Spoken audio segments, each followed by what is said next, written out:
एक दीप से जले दूसरा, एक दीप से जले दूसरा, ऐसे हजारों दीप जले, तेरा वैभव अमर रहे मां, हम दिन चार रहे न रहे। मेरी आवाज के दायरे में आने वाली जवाहरलाल नेहरू विश्वविद्यालय की वंदनीय छात्र शक्ति एवं यहां उपस्थित छात्र साथियों, आज वाल्मीकि स्टडी सर्कल के बैनर तले हम सभी यहां पे एकत्रित हुए हैं एक टॉक के लिए, जिस टॉक का विषय है भारत वंदे मातरम। उस पे अभी हम आएंगे, पर वाल्मीकि स्टडी सर्कल क्या है इस पे मैं थोड़ा सा आपको थोड़ा ध्यान आकर्षित करना चाहता हूं आपका।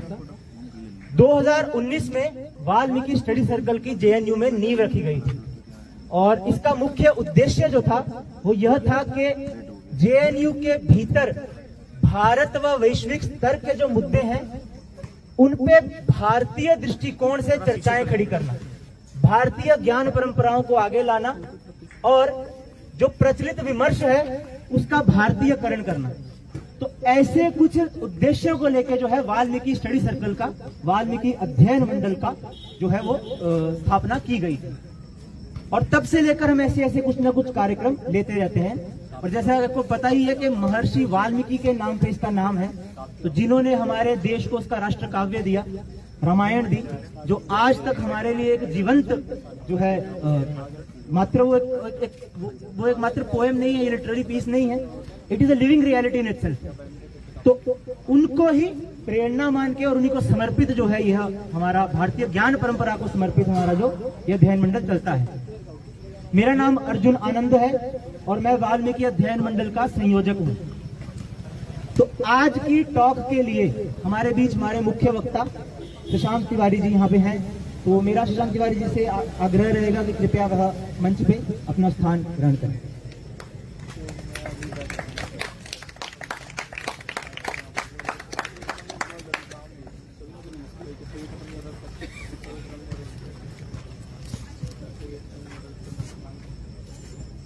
मेरा आग्रह रिया जी से भी रहेगा कि वह भी मंच ग्रहण करें।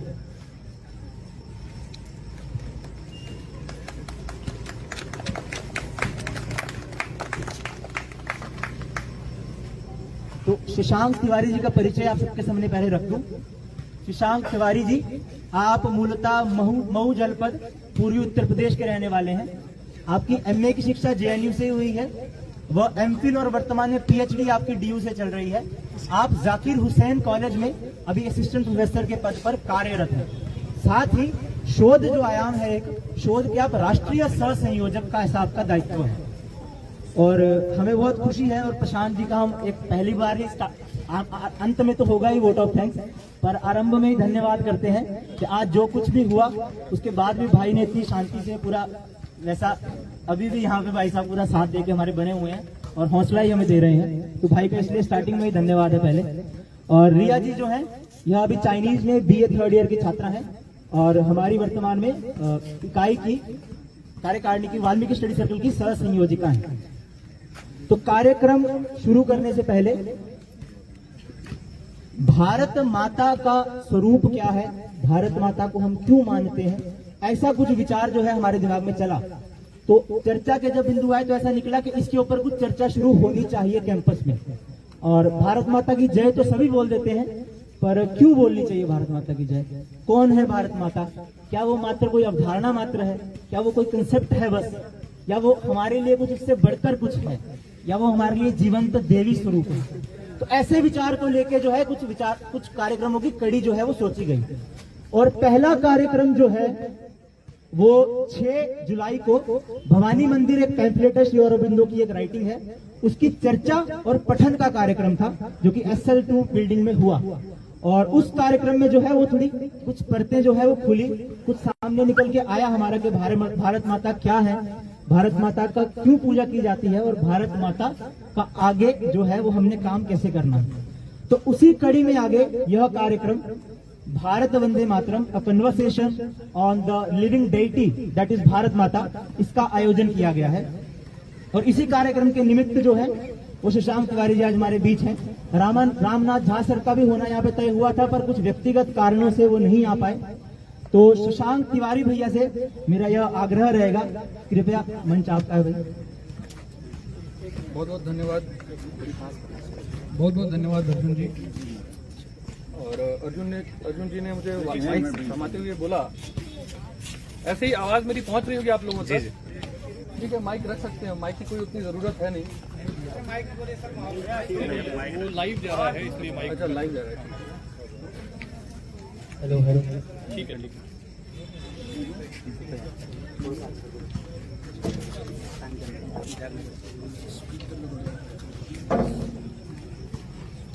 तो अर्जुन ने मुझे ऐसे माइक थमाते हुए बोला कि माइक को थोड़ा पास रख करके बोलिएगा। ये वाल्मीकि स्टडी सर्कल अखिल भारतीय विद्यार्थी परिषद की जेएनयू इकाई का एक अंग है, और जेएनयू इकाई ने मेरे साथ वही किया है जो अर्जुन मुझे माइक के साथ करने के लिए कह रहे हैं। मुझे बहुत पास रखा है।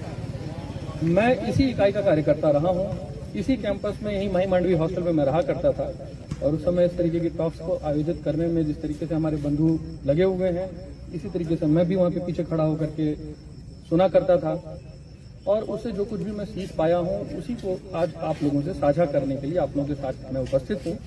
थोड़ा मेरा एक अनुरोध है, मैं आगे देख पा रहा हूँ सीटें खाली हैं, जो बंधु पीछे खड़े हैं, जो बहनें पीछे खड़ी हैं, वो आकर के यहाँ पर बैठ जाएं तो उनके लिए भी सुविधाजनक होगा, क्योंकि ये थोड़ा जो चर्चा का क्रम है वो थोड़ी देर चलेगा।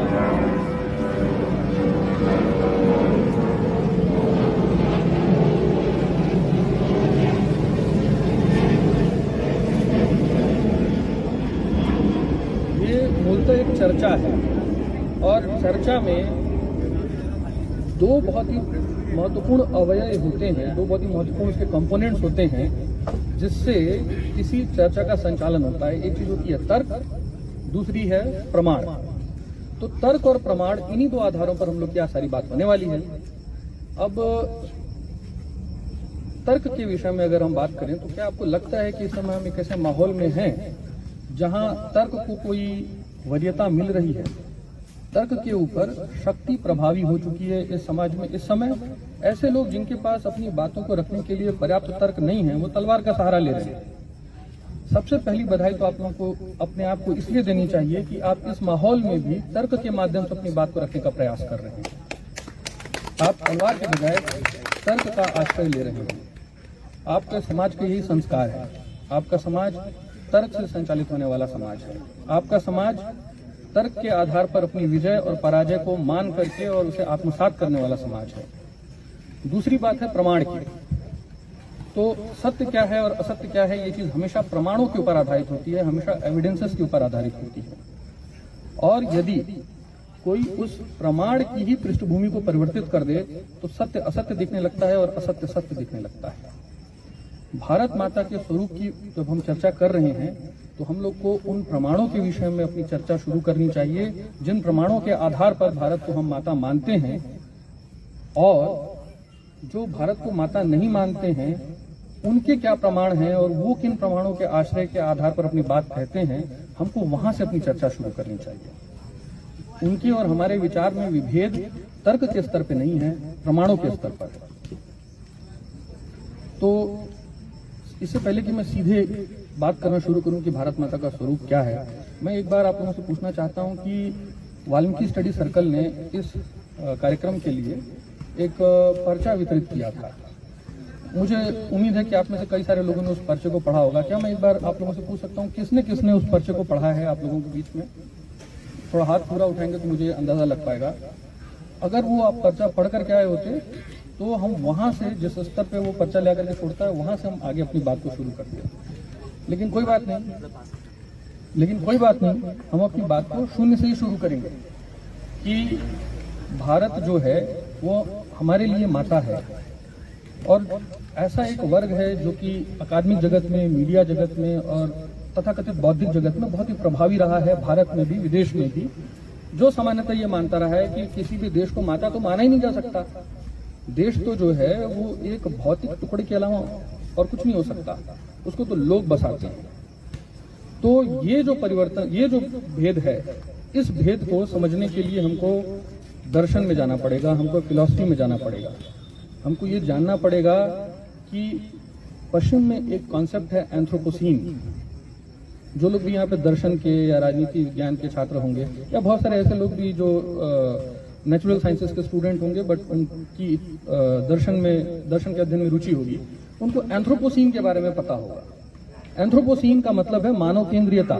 ये मान करके चलना कि पूरे ब्रह्मांड के निमित्तोपादान कारण हम ही हैं, हमारे ही चिंतन से पूरे ब्रह्मांड का संचालन होता है और ब्रह्मांड के जितने भी संसाधन हैं वो सभी के सभी संसाधन, चाहे वो नदियां हो, पुष्प हो, पेड़ हो, फल हो, पत्थर हो, सभी कुछ हमारी सेवा के लिए बनाया गया है। ये विचार जो है ये विशुद्ध पश्चिमी विचार है जिसकी उत्पत्ति जेरूसलम से उपजे हुए चिंतन पद्धतियों में हुई है। जेरूसलम से उपजी हुई चिंतन पद्धतियां मैं बोल रहा हूं, जिनको कई बार हम लोग बोलचाल की भाषा में अब्राह्मणिक चिंतन पद्धति बोल देते हैं। तो जब आप ये मान करके चलेंगे कि मनुष्य ही पूरे ब्रह्मांड के केंद्र में है, मनुष्य की सेवा के लिए ही पूरी ब्रह्मांड, पूरी पृथ्वी के सभी संसाधन उपलब्ध हैं, तो आपके मन में कभी भी प्रकृति के प्रति श्रद्धा का भाव नहीं आ सकता। आपके मन में कभी भी पृथ्वी के प्रति श्रद्धा का भाव नहीं आ सकता। लेकिन अगर आपको धरती को माता मानना है तो आपके मन में प्रकृति के प्रति एक श्रद्धा का भाव होना आवश्यक है। आपके समाज का संस्कार जो है वो यही है कि आपके मन में सदैव प्रकृति के प्रति, पृथ्वी के प्रति एक श्रद्धा का भाव रहा है। आपके लिए गंगा भी माँ है, आपके लिए गौ भी माँ है, आपके लिए पृथ्वी भी माँ है और आपके लिए भारत भी माँ है।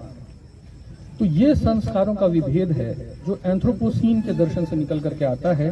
ये एंथ्रोपोसीन का दर्शन भारत के लिए बहुत ही नया है, क्योंकि जिस जेरूसलम की चिंतन पद्धतियों की संस्कृति के बारे में हम चर्चा कर रहे हैं, उनकी उम्र ही बमुश्किल 2000 साल है और उनका भारत में जो संपर्क है वो 300-400 साल से ज्यादा का नहीं है। लेकिन चूंकि उन्होंने तर्क के बजाय बल का आश्रय लिया, उन्होंने आपको समझाने के बजाय गर्दनें काटने की पद्धति को अपनाया, इसलिए उनकी बात ज्यादा जबरदस्त तरीके से हम लोग के समाज के जो चिंतन धमनियां हैं उसमें ठेल दी गई, उसमें उनको जबरदस्ती घुसा दिया गया और हम कंफ्यूज हो गए, हम पूरी तरीके से विभ्रांत हो गए।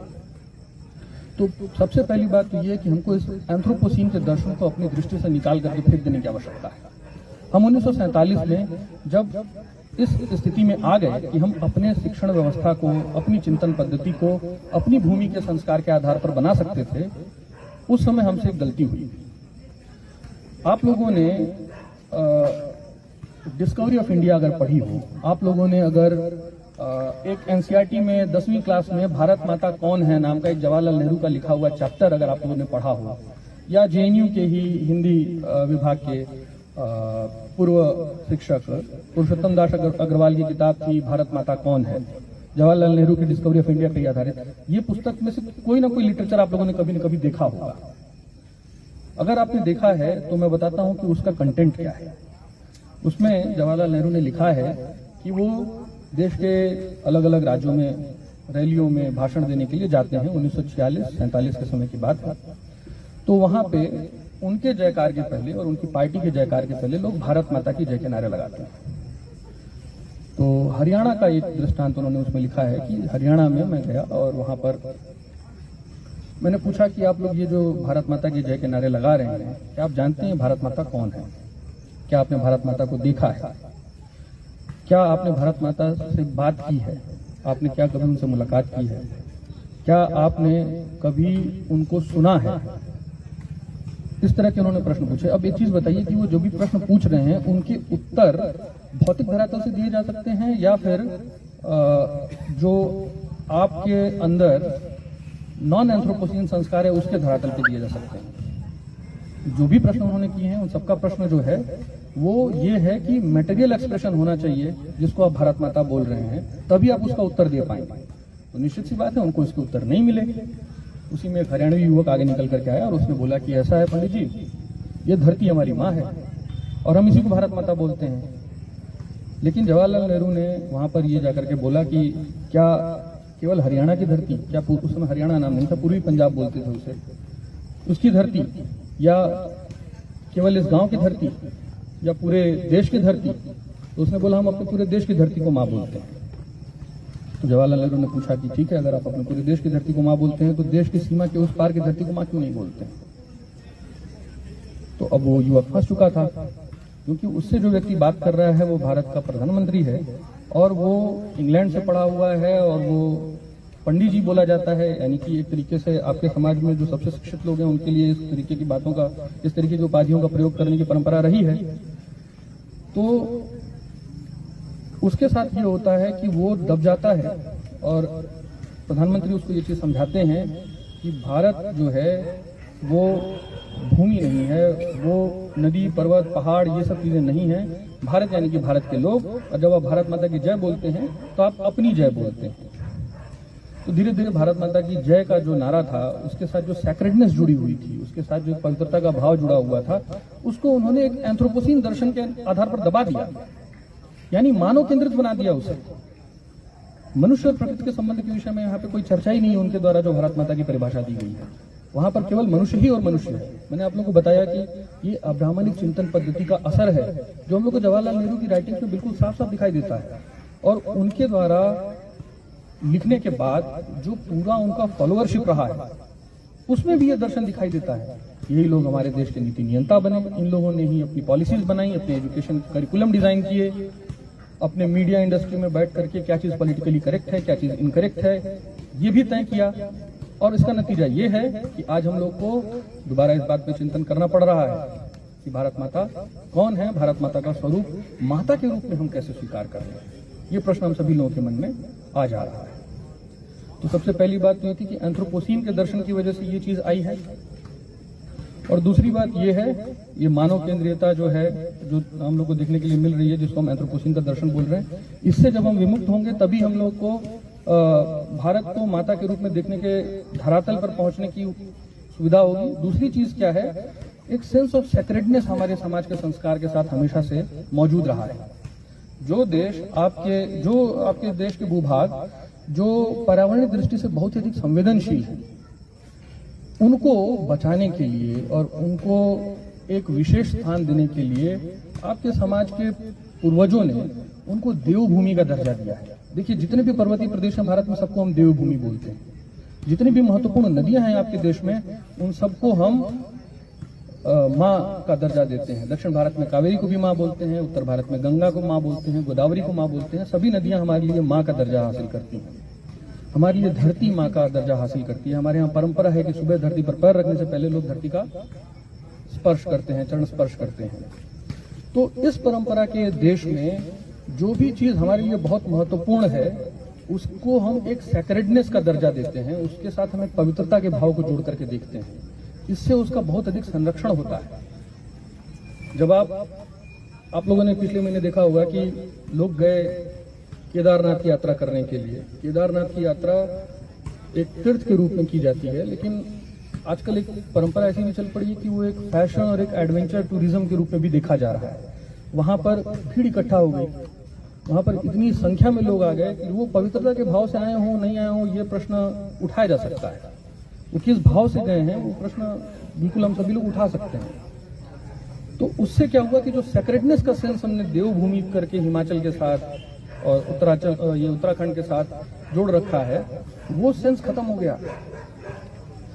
उस सेक्रेडनेस के भाव के नष्ट हो जाने के कारण इन सभी जगहों पर आपदाओं की संख्या काफी बढ़ी है। अगर आप देखें कि ये सेक्रेडनेस का भाव जो है, इसको बहुत सारे लोग बोल देंगे कि ये नॉन साइंटिफिक है। अगर ये नॉन साइंटिफिक होता तो इसके जो प्रतिफल हैं वो क्यों इतने विध्वंसक हैं। हमने सेक्रेडनेस के भाव को हटाया तो प्राकृतिक आपदाओं की संख्या बढ़ी। हमको इस दृष्टि से सोचना होगा। एंथ्रोपोसीन जब भी हम बनने का प्रयास करेंगे तो सेक्रेडनेस के सेंस को हम नहीं रख सकते। तीसरी चीज जो कि बहुत महत्वपूर्ण है भारत माता के स्वरूप को लेकर के, और उसके ऊपर 20वीं शताब्दी के तीसरे चौथे दशक तक बहुत ही घना चिंतन हुआ है हम लोग के देश में। हम लोग के देश में राधा कुमुद मुखर्जी जैसे हिस्टोरियंस हुए, अरविंदो जैसे मनीषी, दृष्टा, राजनेता, विद्वान हुए, जिन्होंने fundamental unity of India, cultural footprints of the nation, इस तरह की पुस्तकें लिखी। और इन पुस्तकों में उन्होंने क्या लिखा? उन्होंने लिखा कि पूरे भारत की जो जियोग्राफी है वो इस तरीके से बनी हुई है कि उत्तर में हिमालय इसे पूरा पश्चिम से लेकर के पूरब तक आच्छादित करता है और दक्षिण में समुद्र होने की वजह से एक स्प्लेंडेड आइसोलेशन की स्थिति भारत के जियोग्राफी में बनती है। अगर भारत के फिजिकल मैप को आप देखेंगे तो स्प्लेंडेड आइसोलेशन, यहाँ पर बाहर से हमला करना एक बहुत ही कठिन काम है। प्राकृतिक रूप से उत्तर भारत के मैदान जितना उर्वर हैं उसकी दुनिया में कोई मिसाल नहीं है। तो जितनी जनसंख्या का भारत में निवास था वो जनसंख्या सुरक्षित थी, वो संसाधन संपन्न थी। अब वो जो लोग हैं जो संसाधन संपन्न हैं, सुरक्षित हैं, उनका जैसा चिंतन होगा वो अलग होगा। और यूरोप के उसी समय की तुलना कीजिए, जो भी लोग वहां पर उस समय रह रहे होंगे, यूरोप में जो प्रकृति है, प्रकृति ने यूरोप को गार्डेड टेरिटरी की तरह से नहीं बनाया है। वहां पे युद्ध का होना सामान्य बात है। आज से 100 साल 150 साल पहले अभी आपको दिखते हैं ना ये लोग, यूरोप के लोग सूट और टाई पहन करके जेंटलमैन बन करके दिखते हैं। 150 साल 200 साल पुरानी बात है ये बस। इसके पहले ये लोग निरंतर युद्धों में लगे रहे। कभी इन लोगों के युद्ध जो थे वो क्रिश्चियन रिलीजन के ही विभिन्न जो भाग हैं उनके बीच में वर्चस्व को लेकर के इनके युद्ध होते रहे। बाद में इनके यहाँ जो राष्ट्र हुए उनके बीच में वर्चस्व को लेकर के युद्ध होते रहे। तो निरंतर युद्ध की वहां पे परंपरा रही है। तो वैसा समाज किस तरह का चिंतन करेगा और एक ऐसा समाज जो सुरक्षित है, संसाधन संपन्न है, वो कैसा चिंतन करेगा, दोनों के चिंतन में जमीन आसमान का फर्क होगा। तो भारत के निवासियों ने जो शुरुआती समय में जो हमारी पूर्वजों की बिल्कुल प्रथम पीढ़ी या बिल्कुल शुरुआती पीढ़ियां रही होंगी, उन्होंने जिस तरीके का चिंतन किया वो चिंतन आज भी हमारे रक्त शिराओं में संस्कार बन करके बह रहा है। हमारे सोचने के तरीके में अभी भी वो चीज है। अगर हमारे हाथ से अभी भी किताब गिर जाती है तो हम उसको पवित्र मानते हैं, हम उसके साथ एक सेंस ऑफ सेक्रेटनेस जोड़ करके देखते हैं, हम उससे क्षमा मांगते हैं। हमारे में जैसे मैंने शुरू में ही कार्यक्रम में बोला कि आप तर्क के माध्यम से अपनी बात को रखने का प्रयास कर रहे हैं। आपके पास संख्या बहुत है, आप बल का भी प्रयोग कर सकते थे, लेकिन आपने तर्क का चुनाव किया। किस आधार पे किया आपने? इसी आधार पे किया क्योंकि आपके समाज के जो बिल्कुल शुरुआती लोग थे जिन्होंने इसके विचार पद्धति की नींव को रखा, उन लोगों ने आपको ये रास्ता दिखाया है। और हर पीढ़ी के अंदर वो भाव कम या अधिक मौजूद रहा है। इसी भाव को बोलते हैं राष्ट्रीय चित्ती। और राष्ट्रीय चित्ती जो है वो किसी भी राष्ट्र के जीवंतता का प्रमाण है। ये राष्ट्रीय चित्ती से आप सभी लोग संपुष्ट हैं। आप सभी लोगों के अंदर इस राष्ट्रीय चित्ती का भाव है। आपके देश की जो टेरिटरी है, जो आपके देश का भूगोल है, उसमें परिवर्तन होता रहा है, लेकिन ये चित्ती में परिवर्तन नहीं होता है। और जब तक चित्ती रहती है तब तक राष्ट्र रहता है। हमारे सामने ऐसे भी उदाहरण हैं कि जब किसी राष्ट्र की चित्ती बची रही लेकिन उसकी पूरी भूमि नष्ट हो गई।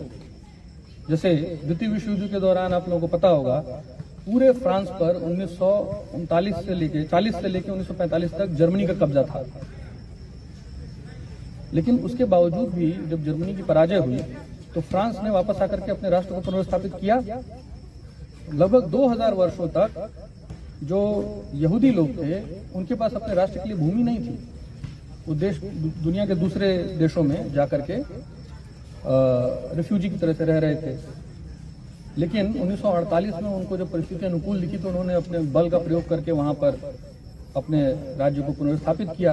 उनकी राष्ट्रीय चित्ती थी कि उनकी जो भाषा थी हिब्रू भाषा का पूरी तरह से समाप्त हो चुका था। उसको बोलने वाले बमुश्किल कुछ बहुत ही वृद्ध लोग बचे हुए थे उनके पूरे समाज में।